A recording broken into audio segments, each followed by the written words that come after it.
Greetings everyone, I am Sister Lilia and welcome to my armory. So, it's time to look at the Inquisition, or more, a Lord Inquisitor. And we're nearly at the end. So I haven't been doing much in the way of content on this because I've been getting it so infrequently, until recently. So, this issue went for 20 Australian. It came with Lord Inquisitor Draxus, whatever her name. She comes on a 32mm base. We have the sprue itself. And this retailed to about half the Australian price tag of this figure. Or actually lower.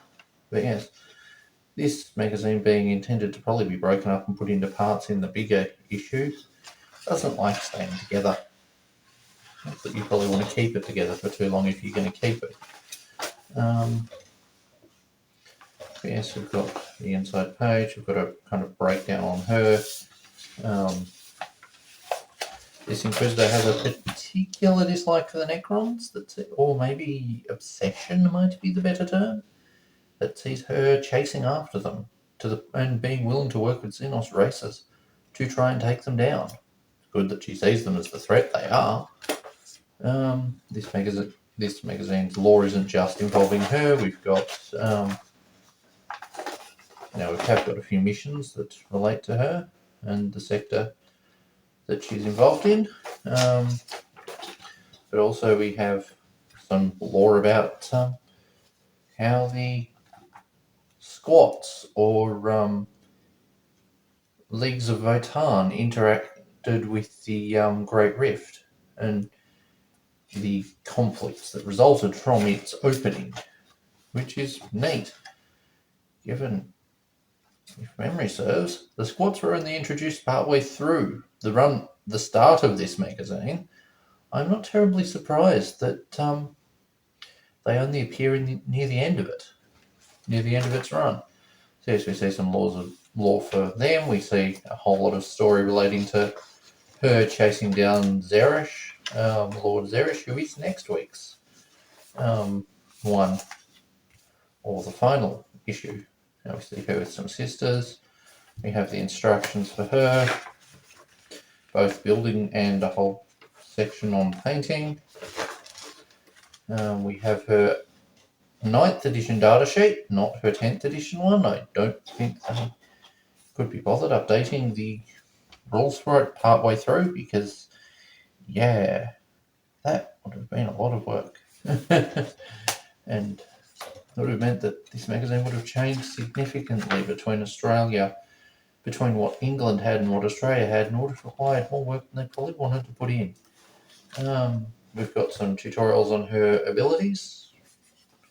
We've got a random void mission that, of course, because GW don't make Battlefleet Gothic in tabletop, instead of, being an actual battle between the Necrons and the Imperial Navy, is instead a small campaign mission happening on a random battlefield that does not look anything like the inside of a spaceship.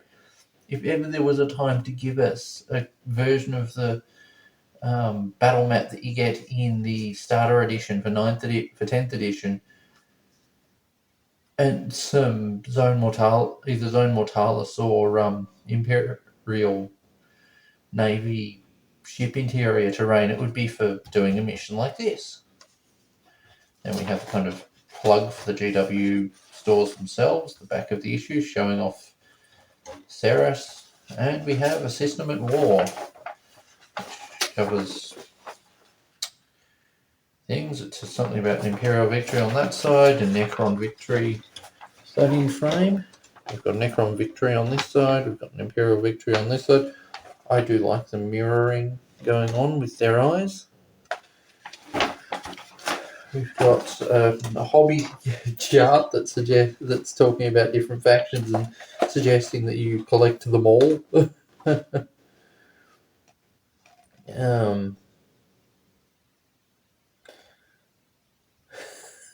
You cheeky buckets. And yeah, that is kind of what you're here for. That is not what you're here for. You're here for this. So let's get building. Okay, so I couldn't find much in the way of lore on this character in publicly available free-to-access sources. So yeah, but I'm still going to talk about it, about what I do know and my thinkings around things as we go. So, as we saw in the book there, she's managed to befriend Xenorites, which, as an aside, is really freaking impressive. Like, Xenorites are barely known of within the Imperium by design, because the mechanics will hunt them down the moment they learn of them. Because, you know, tech heresy is something the Mechanicus take great offense to a lot of the time.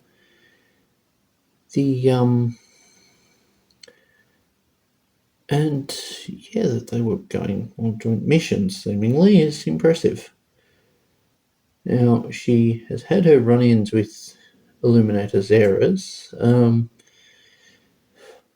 previous one of which, prior to the story mentioned in this magazine, and potentially in the next issue, was that in a previous engagement, which I think happened in the Psychic Awakening Pariah book, she ended up encountering his necrons and was fighting him, and ended up, because she wasn't going to win directly in hand to hand or in a direct fight between the two, given she's just got a shuriken pistol, got a shuriken weapon, and a power fist, and he's the parent of all cryptex. He's big and scary. She unleashed a Catan shard on him, which is an impressive thing to do, and annoyingly for her, he survived this. But she does seem to be causing him a lot of trouble over time, given the story that's in the White Dwarf there. She seems to be on his tail quite frequently, which is interesting. Given her disdain for the Necrons, I wouldn't put it past her to be willing to work with Greyfax, given Greyfax's disdain for the Necrons after being trapped by Trazen the Infinite. Ah, that fun klepto. Anyway, let's talk about the model. And so the model is done, and I will stop talking about lore. So it's an interesting model, interesting choice of loadout. The Power Fist probably isn't going to be very effective against a lot of foes, purely because it's on the hand of a human. But the shuriken weapon looks tasty, and the psychic abilities tied to the little creature riding on her Power Fist are neat. Now, I kind of wish it worked the way that one of the Space Wolves' psychic abilities worked, where you could draw a line of sight from that, and you just put a marker on the battlefield, and all the squads around the psycho who casted that marker get to fire as if they're shooting from that position. Fifth Ed was horrible at times, but yeah. So, like, armor design wise, this is a nice model. It does read as female without having to be hypersexualized or overly feminine, like, you know, Sisters of Battle, who have both corseted shape to give them the feminine shape, and also boob armor, which is kind of interesting. There are folks who really like boob armor, there are folks who despise it, and people who fall in the middle. As long as the armor is actually armor, I'm not so bothered. But yeah, this model has a lot of armor and even has funky rib textures on their legs. The cape breaks Edna's no capes rule, but it works with the model, and with some clever painting, it could have some really cool iconography in it. And yeah, now you saw how I went building it. Actually getting the head into position was awkward, and yeah, this model has no options. It's this loadout and only this loadout, which is fine. I honestly would, at this point, much rather generic, unnamed HQ kits that come with bonus options in them to build up as certain characters. That would be much cooler. But it is what it is, and it's nice to have a plastic Auto Xenos Inquisitor. Because, well, Greyfax is awesome. She's Hereticus, and I don't think we have a plastic Auto Malleus Inquisitor yet.